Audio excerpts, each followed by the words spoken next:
Bom, então hoje nós damos início à nossa última unidade, a nossa quarta unidade, e a nossa primeira aula de hoje é sobre o sistema urinário. Então, o sistema urinário é o conjunto de órgãos que é responsável por elaborar, por formar a urina e armazená-la temporariamente até o momento de ser eliminada do organismo para o meio externo. Quando nós falamos do sistema urinário, nós podemos dividi-lo em órgãos secretores e órgãos excretores.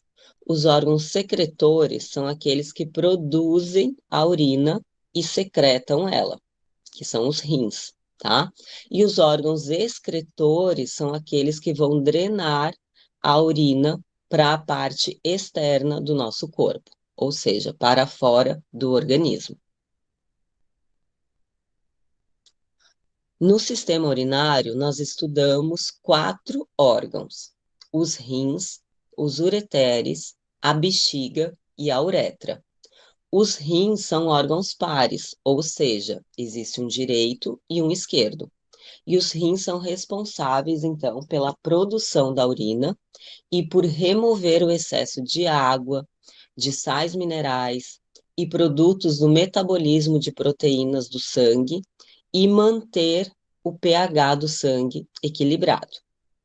Os ureteres também são órgãos pares, ou seja, tem o ureter direito, tem o ureter esquerdo.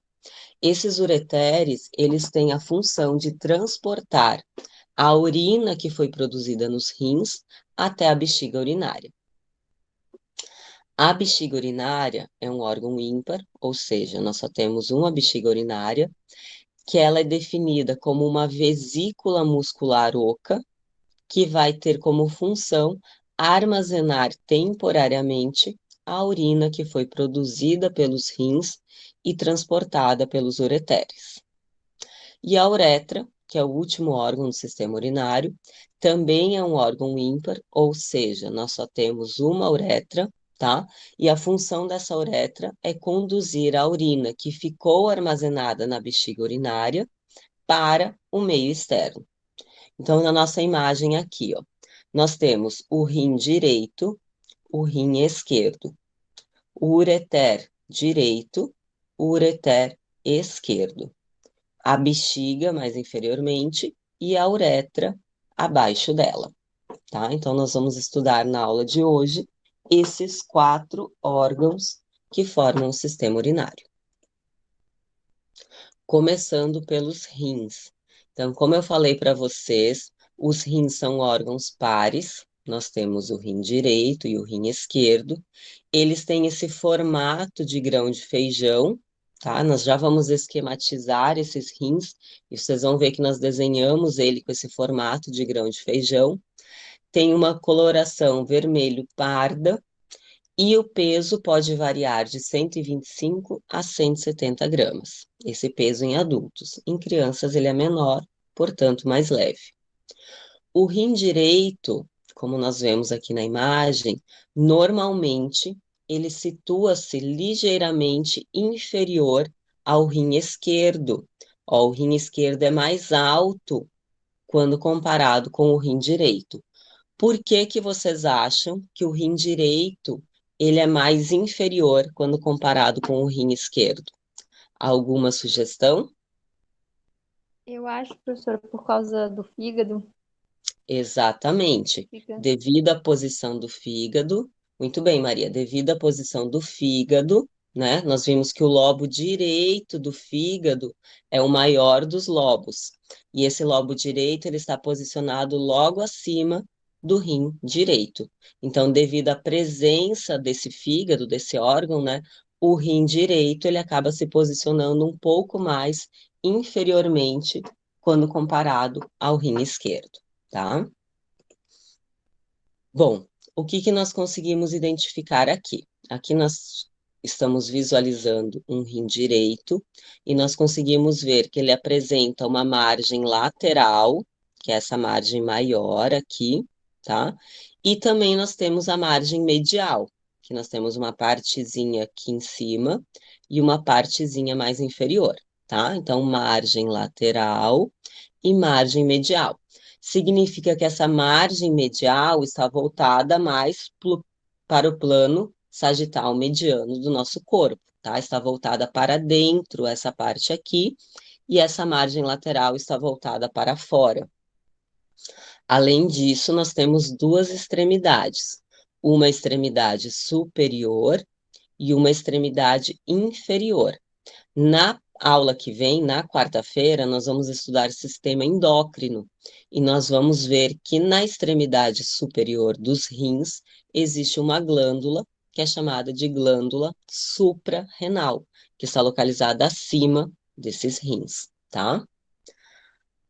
Nessa parte mais medial, nós vamos encontrar o hilo renal.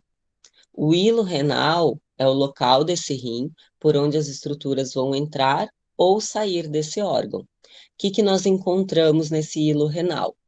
Uma artéria, uma veia e um ducto, tá?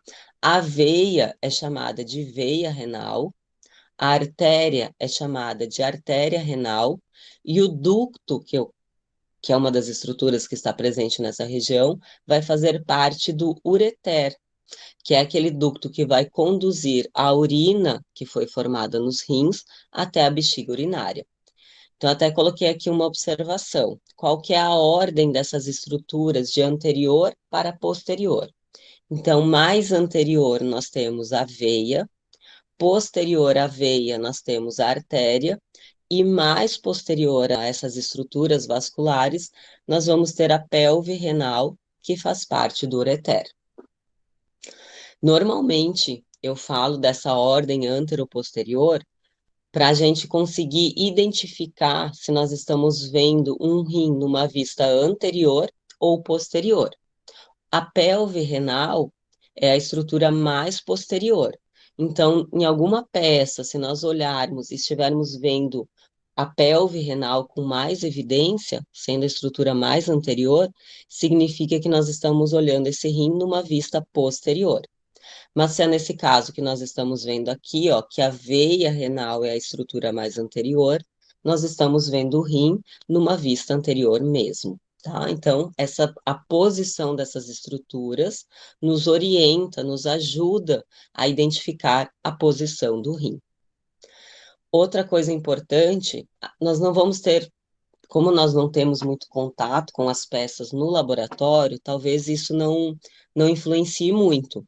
Mas normalmente, quando a gente pega um rim na mão para saber o que que é anterior, o que que é posterior, superior e inferior, a gente se orienta muito pela pelve renal e pelo ureter. O ureter, ele está sempre se direcionando para baixo, tá? Então, se a gente fosse pegar uma peça e o ureter estivesse se direcionando para cima, ele estava invertido. Então, a gente tem que virar e colocar sempre o ureter apontando ou se direcionando para baixo, tá? Como nós não vamos mexer com peças, não vamos para o laboratório, talvez isso não influencie muito, tá? Anatomia interna do rim. Vamos desenhar. Vamos esquematizar aqui um rim.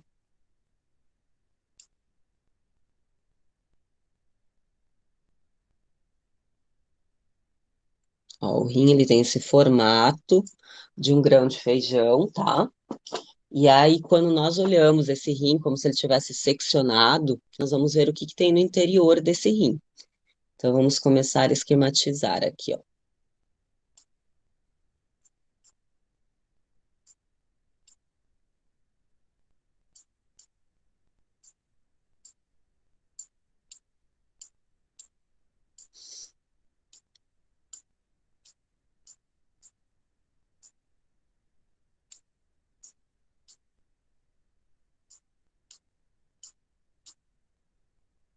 O que que nós conseguimos visualizar aqui?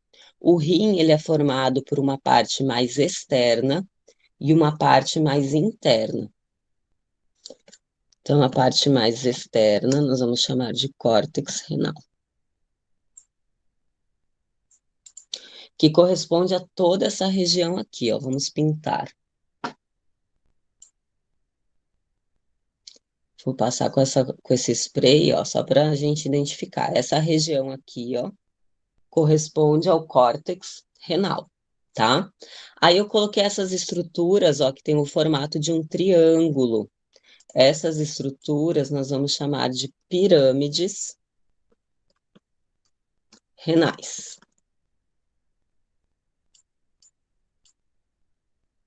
Vou colocar aqui, ó, pirâmides renais. Todas essas estruturas aqui, ó, tá? Correspondem às pirâmides renais. Esse espaço entre as pirâmides nós vamos chamar de colunas renais. Então, as colunas renais são os espaços entre as pirâmides. E aí, deixa eu ver se eu consigo fazer aqui. Tentar colocar com vermelhinho. A pontinha de cada pirâmide que está voltada para o centro, nós vamos chamar de papilas renais.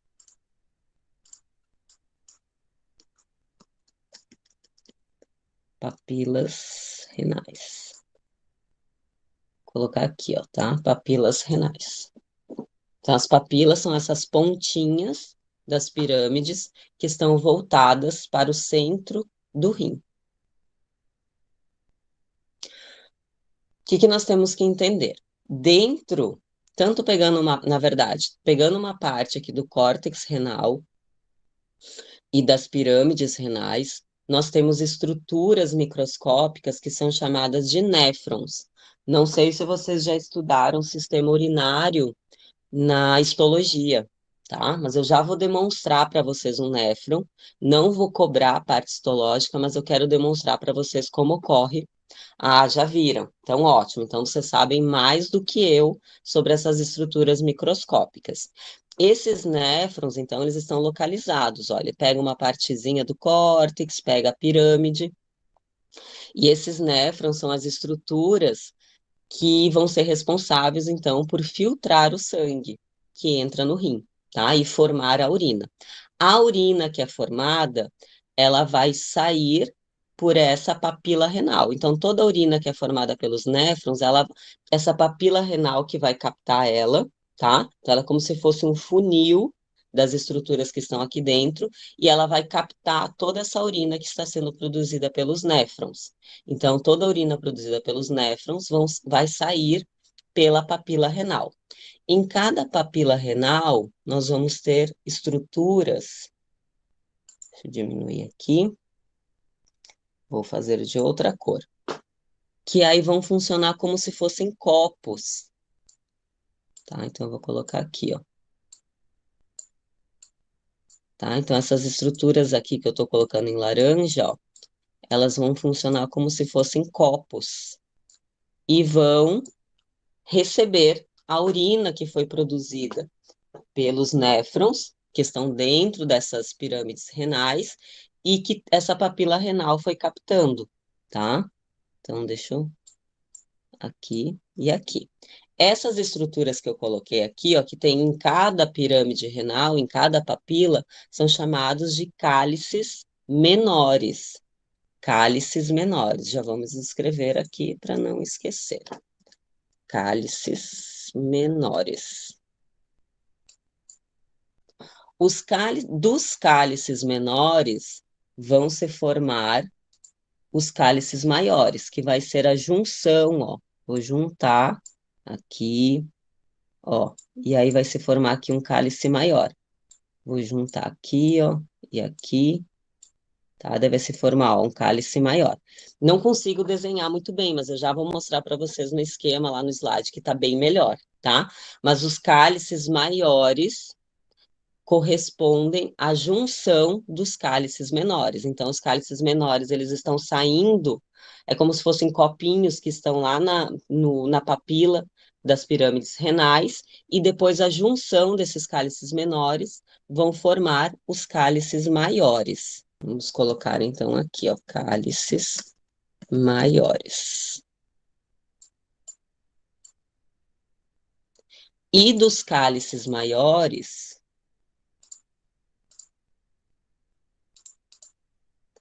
Deixa eu apagar aqui para ficar melhor.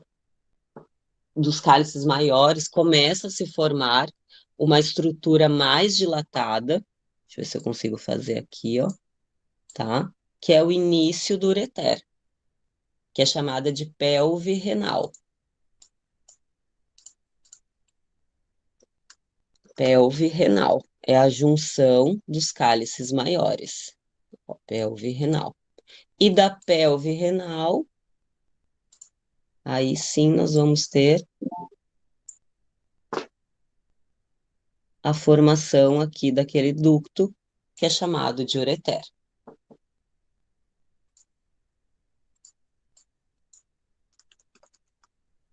Ureter, ó, tá? E aí toda essa urina que foi produzida aqui, ela vai ser direcionada para a bexiga urinária para ficar armazenada temporariamente, até o momento dela ser eliminada do corpo, tá? Então, olha aqui, o que que nós temos? Ó, toda essa parte externa corresponde ao córtex renal. O restante do córtex renal para dentro nós chamamos de medula renal. Então, córtex é o que está por fora e a medula é o que está por dentro. Na medula, nós vamos encontrar, ó, as pirâmides renais, tá? Pirâmides renais. O espaço entre as pirâmides corresponde às colunas renais. A pontinha de cada pirâmide corresponde à papila renal. E aí a gente vê a formação, ó, daquelas taças que eu falei para vocês, que são chamadas de cálices. Então, os que se originam, ó, de cada pirâmide são os cálices menores. Ó, esses cálices aqui estão abertos, esses aqui estão fechadinhos, ó. Cálices menores. A junção, ó, desses cálices menores vão formar os cálices maiores, ó. Então, um cálice maior aqui, outro cálice maior aqui. E a junção dos cálices maiores vão formar a pelve renal, que é a parte mais dilatada do ureter e é o início desse ureter, tá? Que depois ele se continua mais inferiormente. Que vocês têm que levar em consideração? Que esse rim, né, pensar nele como uma estrutura em 3D. Aqui tem uma abertura, ó, esse buraco que a gente vê aqui, essa abertura, corresponde a um outro cálice menor, tá? Então, que está vindo lá da parte posterior do rim. Normalmente, quando a gente desenha, né, faz esses esquemas, a gente não consegue ter essa noção. Mas existem cálices vindo da parte mais posterior, da parte mais anterior, das laterais, tá? Então, aqui só para a gente tentar levar em consideração esse pensamento, pensar no rim como uma estrutura em 3D. Quando a gente fala da parte funcional do rim, também pode ser chamado de parênquima do rim. E nesse parênquima estão essas unidades funcionais, que são chamados de néfrons, tá? Então, os néfrons são as unidades funcionais dos rins, que são estruturas microscópicas e existem aproximadamente 1 milhão de néfrons nos rins, tá? Os néfrons eles vão ser responsáveis, então, pela filtração do sangue e pela formação da urina, tá? Então, a gente vai ver que o sangue entra através de uma artéria, vai passar por essas estruturas microscópicas e, no final, o que for útil ainda para o nosso corpo, ele vai sair pelas veias. E o que não for útil, então, o excesso de água, de sais minerais, de proteínas, tudo que não for útil para o nosso corpo vai ser eliminado na urina, tá? Aqui eu coloquei uma imagem mostrando algumas estruturas microscópicas.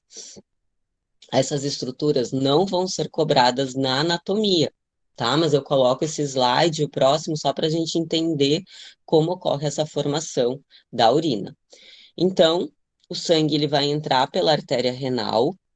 Essa artéria renal, conforme ela vai se afastando, ela vai dando origem a outros ramos, tá? Outras artérias que vão diminuindo o seu calibre conforme elas vão se distanciando, tá?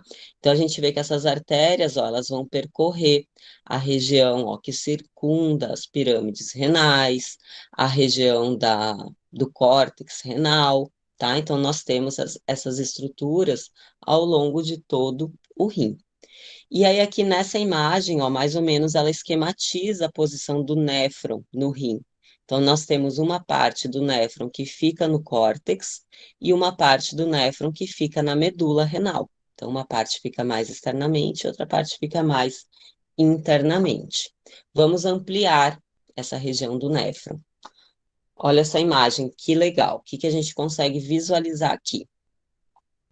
A artéria que já está entrando ou que faz parte do néfron é uma artéria bem menor quando comparada com a artéria renal.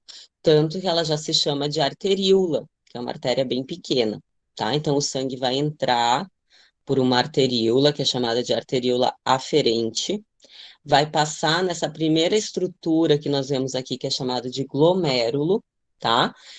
E aí a gente vê, olha, esse esquema é muito bom porque ele vai colocando essas letrinhas, ó. Quando tem o F significa filtração, ou seja, as estruturas que estão no sangue, eles passam para o lúmen dessa estrutura renal, que está em amarelo, que é como se fosse um conjunto de tubos, tá? Então, o que que acontece aqui? Boa parte das estruturas que estão no sangue vão passar para o lúmen, ou para o interior dessas estruturas renais. Só que uma parte do sangue ainda continua aqui, ó. Daí ele segue o caminho através de uma outra arteríola, que agora é eferente, vai indo, tá? E vai chegar numa estrutura que é chamada de túbulo proximal.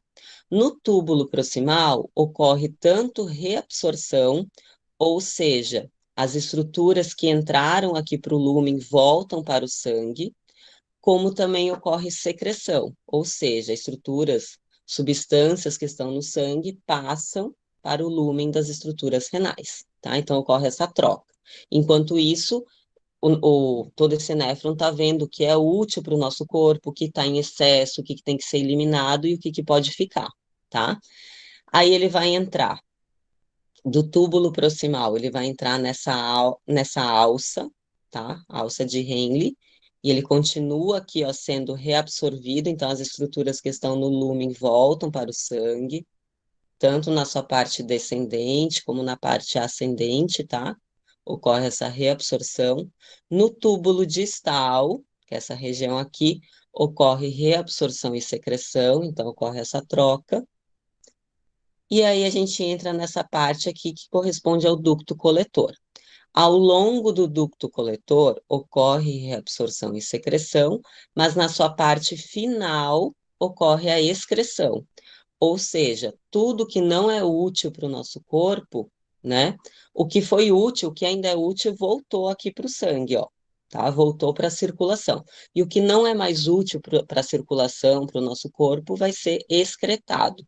Vai sair pelo ducto coletor, aí vai passar pela papila renal, cálice menor, cálice maior, pelve renal, vai para o ureter e vai para a bexiga. Então, é assim resumidamente, tá? Que a urina é produzida. O que é útil para o nosso corpo, o que ainda o nosso corpo vai necessitar, vai utilizar para outras reações, vai continuar aqui nas estruturas vasculares e vai deixar, né, esse néfron e esse rim através da veia renal, tá? Então, o sangue entra pela artéria renal, ele é filtrado, o que não é útil vai ser excretado e o que é útil vai sair pela veia renal. A veia renal vai drenar qual a próxima estrutura depois da veia renal? Esse sangue foi filtrado aqui, saiu pela veia renal, ele vai ser direcionado para qual outro vaso agora? Muito bem, exatamente. Veia cava inferior. E aí esse sangue continua o seu trajeto lá para o átrio direito do coração. Muito bem. E as artérias renais, elas são formadas a partir de qual artéria? Elas são ramos de qual artéria? A aorta abdominal. Muito bem, exatamente. Então, a artéria renal é um ramo da aorta abdominal. Muito bem. E aí, normalmente, a gente fala que a função dos rins é produzir a urina. Mas nessa produção de urina, olha quantas outras funções estão envolvidas, tá? Regulação da composição iônica do sangue, manutenção da osmolaridade, regulação do volume sanguíneo, regulação da pressão arterial, regulação do pH do sangue, liberação de hormônios, regulação do nível de glicose e excreção de resíduos e substâncias estranhas. Então, ao mesmo tempo que a urina está sendo produzida, né, todas essas outras funções vão ocorrendo ao mesmo tempo. Os rins produziram a urina, agora essa urina ela tem que ser transportada até a bexiga urinária para ela ser armazenada. Quem transporta essa urina são os ureteres. Então, os ureteres são dois tubos, um do lado direito e outro do lado esquerdo, que transportam a urina dos rins para a bexiga urinária.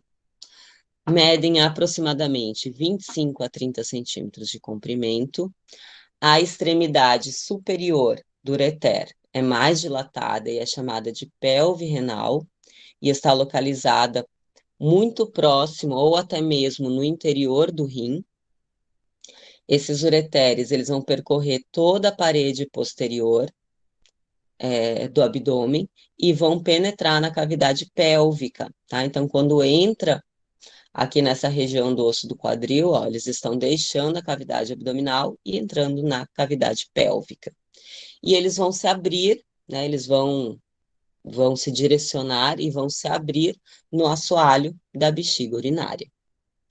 Essa urina que está sendo transportada pelos ureteres, ela se movimenta em resposta à gravidade, tá? De superior para inferior, mas também como resposta do peristaltismo.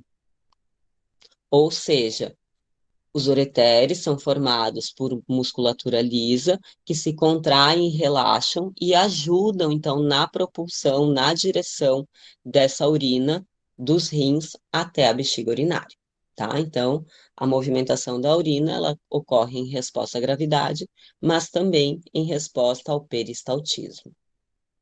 Aqui eu coloquei algumas imagens, ó, onde nós conseguimos visualizar os cálices menores, os cálices maiores, e essa aqui está um pouquinho melhor, que a gente consegue ver a pelve renal. E aí nós vemos aqui, ó, os ureteres, tá? Ureter direito e ureter esquerdo. Essa outra imagem aqui, ó, nós vemos em amarelo o ureter esquematizado, tá? Então, o ureter, e aqui a parte mais dilatada corresponde à pelve renal. Nessa outra imagem também, ó. Então, em amarelo, nós temos o ureter e a parte mais dilatada, que fica muito próxima, ou em alguns casos dentro do rim, corresponde à pelve renal. Eu gosto de colocar essas imagens para explicar uma técnica anatômica que é muito utilizada, uma técnica que é chamada de corrosão. Como é feita essa peça que vocês estão visualizando? Pega-se um rim fresco, recém-coletado, tá? Pode ser feito com rim de animais, porco, boi, tá? E aí a gente injeta como se fosse uma resina de diferentes cores. Então, o que que a gente vai localizar? Primeiro, a gente localiza uma artéria, tá? Pode ser artéria renal, por exemplo, como é nesse caso aqui, ó.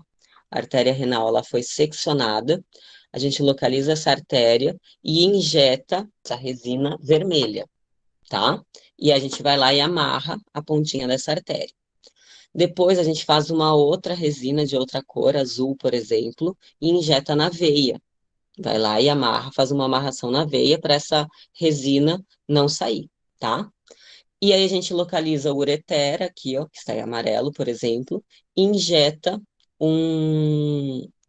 a resina em amarelo. Vai lá e amarra também. Aí o que que a gente faz? A gente pega essa peça e vai colocar num ácido.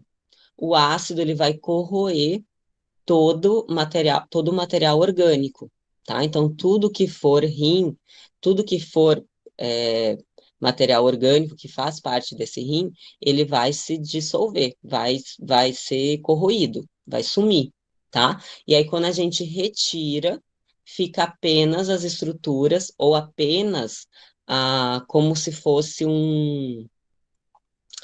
o local que foi injetado por essas resinas. Por que que eu mostro isso para vocês? Para vocês verem como o rim é um órgão altamente vascularizado. Então, aqui em vermelho, a gente vê só a parte arterial, tá?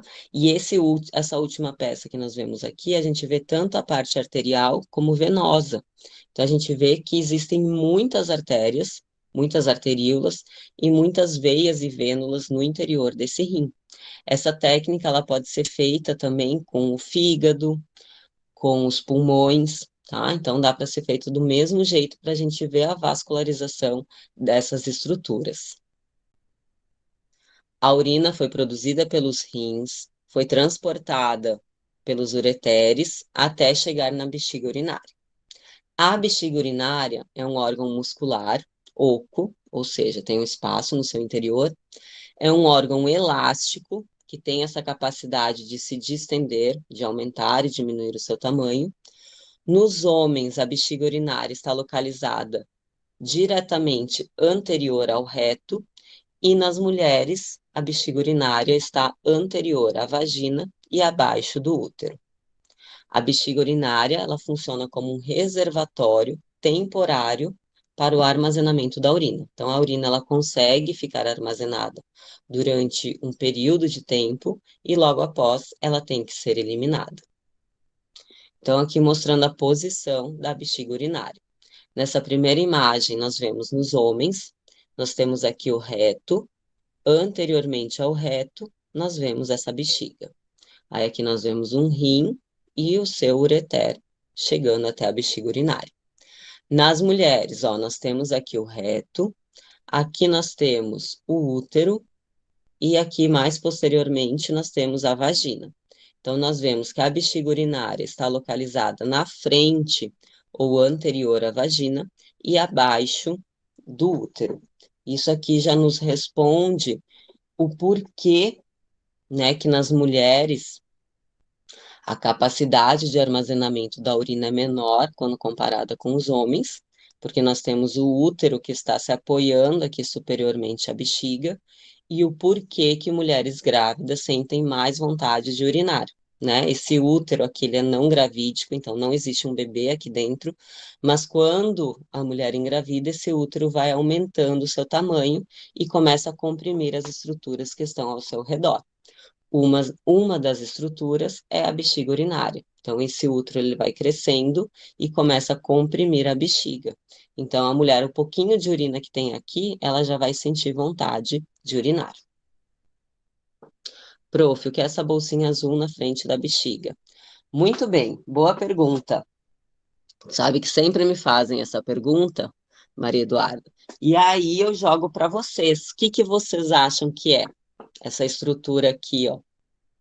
Que está na frente da bexiga aqui, ó, e nessa outra peça, aqui, tanto aqui no homem, né, e na mulher. Vamos pensar nas estruturas ósseas e cartilaginosas que tem nessa região. Essa estrutura em azul, ela corresponde a uma articulação que nós temos nessa região, na parte mais anterior. Amanda, muito bem. Sínfise púbica, tá? Então, é a união dos dois ossos do quadril, mais precisamente do pubis, ou dos pubis, né? Direito e esquerdo. Então, aqui é aquela cartilagem, aquele disco, né, que está entre os ossos do quadril, que corresponde à sínfise púbica. Então, nós sabemos, nós temos a sínfise púbica, posteriormente a essa sínfise púbica, nós vamos localizar, ou nós temos localizado, a bexiga urinária, tá? Então, posterior à sínfise púbica. Muito bem. Então, aqui mostrando, falei para vocês que ela é um órgão muscular, né? Então, ela tem a capacidade de se expandir, de aumentar e diminuir o seu tamanho. E essa bexiga urinária, quando ela está vazia, ela é mais achatada. E aí ela se localiza na cavidade pélvica. Olha aqui, ó, a sínfise púbica, ó. Então, mostrando a bexiga urinária posterior à sínfise púbica. Quando essa bexiga ela se enche, quando essa bexiga se enche, ela vai se tornar mais arredondada e, além de ocupar a cavidade pélvica, ela passa a ocupar também uma parte da cavidade abdominal, tá? vocês devem ter visto também na histologia, não vou entrar em detalhes, porque não me pertence, né? Mas eu gosto de colocar essa imagem aqui para mostrar que o epitélio, né, a mucosa da bexiga urinária corresponde a um epitélio de transição, ou seja, o formato das células variam, então, dependendo se essa bexiga está cheia ou se ela está vazia, tá? Então, quando a bexiga está cheia, ó, a gente encontra nesse formato, ó, o epitélio na primeira imagem. E aí, conforme ela vai se enchendo, ela vai se distendendo, e a gente tem uma alteração no epitélio dessa estrutura muscular, dessa bexiga urinária. Por isso que é falado que é um epitélio de transição, porque depende do estado de como a gente encontra essa bexiga urinária, o epitélio ele vai se apresentar em formatos diferentes, tá? A capacidade média de armazenamento de urina é de 700 a 800 ml, isso pode variar de pessoa para pessoa, e normalmente nas mulheres a capacidade é menor, devido à presença do útero, que está localizado superiormente a essa bexiga. Bom, no interior da bexiga, nós conseguimos visualizar uma estrutura que é chamada de trígono da bexiga. O trígono da bexiga, ó, é esse triângulo que se forma nessa região. E esse trígono ele é limitado por três pontos, que são os pontos de entrada da urina, através dos ureteres, e o ponto de saída da urina, através da uretra. Então, nós vemos aqui, ó, essas duas entradinhas, ou essas duas aberturas que nós vemos aqui, ó, correspondem aos ósteos dos ureteres, tá? Então, ó, ósteo de um ureter, ósteo de outro ureter, esses dois pontinhos que nós vemos aqui.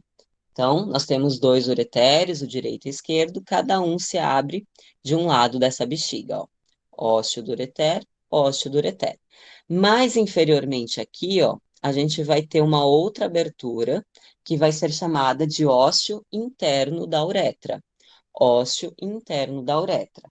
Pelos ósteos dos ureteres, a urina entra na bexiga. Pelo ósseo interno da uretra, a urina sai dessa bexiga para ser eliminada do nosso corpo, tá? E aí, se a gente juntar, ó, esses três pontos, nós vamos formar um triângulo, né? Que é chamado de trígono da bexiga. A bexiga urinária, ela é formada internamente por uma mucosa, que é um epitélio de transição, que nós falamos anteriormente, por um músculo, tá? Então, o músculo da bexiga recebe o nome de músculo detrusor da bexiga, tá? Então, o nome específico do músculo da bexiga, músculo detrusor, e mais externamente, essa bexiga urinária é revestida por tecido conjuntivo.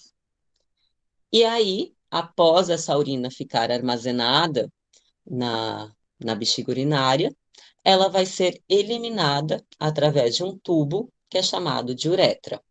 Então, a uretra é um tubo que conduz a urina da bexiga para o meio externo. Essa uretra ela é revestida por mucosa no seu interior, e essa mucosa contém uma grande quantidade de glândulas que secretam muco. A uretra se abre para a parte externa do nosso corpo, através de outro ósseo, que agora vai ser chamado de ósseo externo da uretra. Então, nós vimos que aqui na parte interna, nós temos o ósseo interno da uretra. O ósseo interno da uretra é a passagem da urina da bexiga para a uretra. E o externo, desculpa, e o ósseo externo da uretra é a passagem da urina da uretra para o meio externo. Essa uretra, ela é diferente entre os dois sexos. Então, nós vamos ver que nas mulheres e nos homens, a uretra, ela é diferente. Então, vamos começar pela uretra masculina. A uretra masculina, ela é mais longa, tá? E, além dela ser mais longa, a uretra masculina, ela serve de passagem tanto para a urina, então ela faz parte tanto da micção como da ejaculação. Então, a uretra masculina faz parte do sistema urinário e faz parte do sistema reprodutor masculino também. Então, vamos lá, ó. Aqui nós temos a bexiga urinária, anteriormente, ó, sínfise púbica, e posteriormente aqui o reto. Nessa região aqui, nós vamos ter o ósseo interno da uretra, e toda essa passagem aqui, ó, que eu vou percorrer com o mouse, ó, então toda essa parte aqui corresponde à uretra. Conseguimos identificar 3 partes na uretra masculina. Essa primeira parte está localizada dentro de uma glândula que é chamada de próstata, tá? Próstata. Então, nós vamos chamar de uretra prostática. Uretra prostática. A segunda parte é bem curtinha, ó, tá? Essa pequena parte aqui que está relacionada com os músculos aqui do assoalho pélvico. Então, ela vai ser chamada de uretra membranácea. E a terceira parte é a mais longa. Olha aqui, ó. E ela vai estar dentro do corpo esponjoso do pênis. Próxima aula nós vamos estudar que o pênis é formado pelo corpo esponjoso e pelos corpos cavernosos, tá? Então, quando a uretra passa dentro do pênis, ela vai passar no corpo esponjoso e por isso ela vai ser chamada de uretra esponjosa. Uretra esponjosa, essa maior parte da uretra. E essa abertura que nós vemos aqui corresponde ao ósseo externo da uretra. Ósseo externo da uretra. E na mulher, essa uretra ela é mais curta, tem aproximadamente de 3,5 a 4 centímetros de comprimento, e na mulher ela faz parte exclusivamente do sistema urinário. Então, nós temos aqui, ó, bexiga urinária, mais anteriormente, ó, a sínfise púbica, posteriormente nós temos a vagina e superiormente o útero, e mais posteriormente o reto. Então, ó, nós temos aqui a uretra feminina. A abertura que nós vemos aqui corresponde ao ósseo externo da uretra. Então, pela uretra feminina, nós temos a passagem apenas de urina, tá? Então, nós temos aqui a passagem apenas de urina. A vagina, que é esse canal posterior, tá? É o canal do sistema reprodutor feminino que vai estar relacionado tanto com o ato sexual, como com a passagem do bebê num parto, por exemplo, e com a saída da menstruação, tá? Então, o sistema reprodutor tem um ducto específico na mulher, que é chamado de vagina, e o sistema urinário, nós temos aqui a uretra, que permite, então, a passagem apenas da urina. Aqui mostrando em 2 outras imagens, ó, aqui na mulher, na primeira imagem, e no homem, na segunda imagem. Então, nós vemos aqui, ó, os ósseos dos ureteres, o ósseo interno da uretra e o ósseo externo da uretra. E aqui mostrando a uretra feminina. A bexiga urinária no homem, os ósseos dos ureteres, ósseo interno da uretra, e aqui a gente vê apenas, ó, a uretra prostática, e uma parte da uretra membranácea, tá? E aqui, no caso, o pênis foi retirado, então a gente não consegue visualizar a uretra esponjosa.